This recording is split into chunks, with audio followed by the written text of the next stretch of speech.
Na edição deste ano da Feira do Livro aqui da minha cidade, adquiri Manual Prático de Levitação, obra do escritor angolano José Eduardo Agualusa, um livro de contos bastante atraente.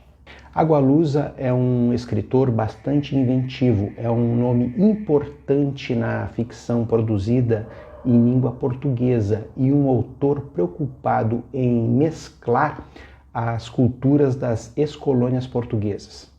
Manual Prático de Levitação está dividido em 3 partes: Angola, Brasil e outros lugares de errância. Entre os contos que se passam em Angola, tem um chamado O Ciclista, onde um viajante peruano viaja pelo país africano e faz interessantes divagações sobre a vida. Vejam esse exemplo. O passado é como o mar, nunca sossega. As casas encolhem como os velhos, ao passo que as árvores crescem sem parar. Quando regressamos, decorridos muitos anos, aos lugares da nossa infância, encontramos árvores gigantescas e, sufocando de terror à sombra delas, as casas minúsculas que um dia foram nossas. Mal reconhecemos a cama de bonecas em que dormimos quando éramos crianças, ou o quintal que sempre julgamos ser imenso e que tem afinal apenas 2 palmos de fundo. Acho que muitas pessoas passaram por essa experiência de voltarem a algum lugar da infância e achar esse lugar muito menor do que supunha. Em outro trecho do mesmo conto, quando esse viajante encontra um outro personagem de uma cidade que tem o mesmo nome da sua no Peru, ele diz: "Não há lugares repetidos, só os nomes se repetem." Outro conto legal que se passa nessa primeira parte, chamada Angola, é O Homem da Luz, que retrata os apuros de um russo que viaja pelo país africano rodando clássicos do cinema e é abordado por soldados no tempo da Guerra Civil. Na parte chamada Brasil, tem o conto que dá título ao livro Manual Prático de Levitação, onde em uma festa há um encontro incomum e uma conversa insólita entre um vendedor de caixões e um professor de levitação. No conto Catálogos de Sombras, um dono de um sebo vai para o interior da Bahia atrás de cartas trocadas por personagens misteriosos. Achei bonita a descrição da chegada na cidade baiana de Cachoeira.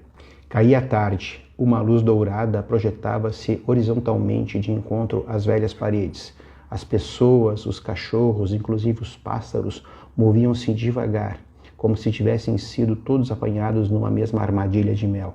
No conto O Discurso sobre o Fulgor da Língua, o próprio autor e um dono de um sebo se encontram num bar quando chega um português. E esse português compra um livro no sebo do personagem que nunca tinha sido lido, e dentro desse livro havia um bilhete do autor da obra. Agora, para saber o que dizia esse bilhete, é necessário ler o conto. Nesse mesmo conto tem uma reflexão interessante de teor filosófico, mais precisamente da filosofia da linguagem. O autor diz que, segundo Agostinho da Silva, que foi um filólogo, filósofo e professor português, as línguas afeiçoam-se às geografias que colonizam. Num horizonte amplo, desafogado, o sotaque é mais aberto, e numa paisagem fechada, ele tende a fechar-se. Assim, no Brasil, em Angola ou em Moçambique, as pessoas falam a nossa língua abrindo mais as vogais, e nos Açores, na Madeira, em Portugal continental, mas também em Cabo Verde, fecham-nas. Na parte Outros Lugares de Errância tem também alguns contos de destaque, como Livre-Arbítrio, onde acontece uma inimaginável conversa entre um anjo que chega do futuro e a estátua de Fernando Pessoa sobre o amor, o ódio e o livre-arbítrio. Também vale o registro de Borges no Inferno, em que o escritor argentino Jorge Luis Borges sonha que morreu e que no paraíso, ao invés de encontrar uma biblioteca como ele imaginava, com milhares de prateleiras repletas de livros, ele encontra-se em uma enorme plantação de bananeiras. Essas bananeiras ou bananas têm um significado mais profundo no conto.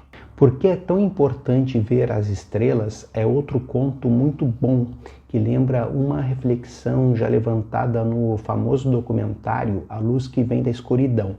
Na opinião de uma personagem desse conto, o esplendor elétrico das grandes cidades, ao ocultar o brilho das estrelas, prejudicou a humanidade. Tendo deixado de ver as estrelas, tendo deixado de se confrontar todas as noites com o ilimitado, o infinito, a fantástica imensidão do universo, os homens perderam a humildade, e com a humildade perderam a razão.